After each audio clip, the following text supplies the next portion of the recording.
आज आपण लग्न ठरल्यानंतर लग्न 6 महिने वर्षभर ठरवून ठेवावं का या विषयावर चर्चा करू.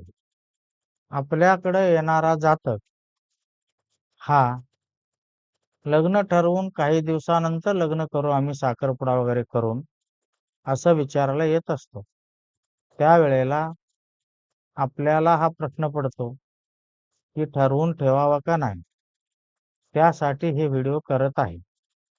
आता याचं सूत्र असं आहे की D9 चार्टमध्ये जातकाचं D9 चार्टमध्ये तृतीय स्थानात असणारा ग्रह व तृतीयेश ह्या दोघांचा विचार करावा लागतो. तृतीय स्थानात पापग्रह असेल किंवा तृतीयेश पापग्रहाने पीडित असेल तर लग्न ठरवून ठेवलं तर ते मोडण्याची शक्यता असते, दाट शक्यता असते. म्हणून याचं सूत्र असं झालं, तृतीय स्थानातील ग्रह आणि तृतीय स्थानाचा अधिपती हे पीडित नसावा. म्हणजे तृतीय भाव पीडित नसावा आणि तृतीय भावाचा अधिपती पीडित नसावा, हे त्याचं सूत्र ठरलं. आता ह्या पत्रिकेचे एक हिस्टॉरिकल बॅकग्राऊंड सांगतो. हा जातक चांगला परिचयाचा आहे. याचं लग्न पहिल्यांदा ठरलं आणि साखरपुडा झाल्यानंतर मोडलं. आणि दुसऱ्यांदा जेव्हा लग्न ठरलं त्यावेळेला हा थाटामाटात घरासमोर करायचा असं ठरवलेला होता. परंतु विषय असा झाला की पहिला जे साखरपुडा होऊन मोडलेलं होतं त्यांना ही गोष्ट कळली. त्यांच्या हालचाली वाढल्या. त्यामुळं ह्याला गपचीप जाऊन एका मंदिरामध्ये लग्न करावं लागलं.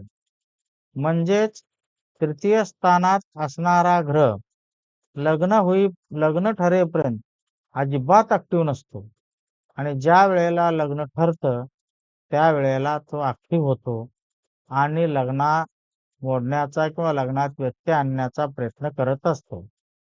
त्यामुळं हे सूत्र प्रत्येकाने लावून बघावा.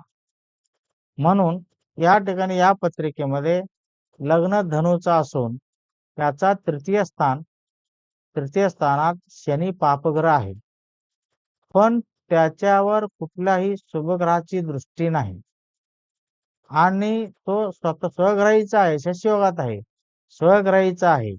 त्यामुळं इथं तृतीय स्वामीचा विचार करण्याचा प्रश्नच येणार नाही. त्यामुळे स्वतःच्या ग्रहात आहे, स्वतःचा ग्रह आहे. त्यामुळं हा ग्रह विवाह मोडण्यासाठी कारणीभूत ठरला.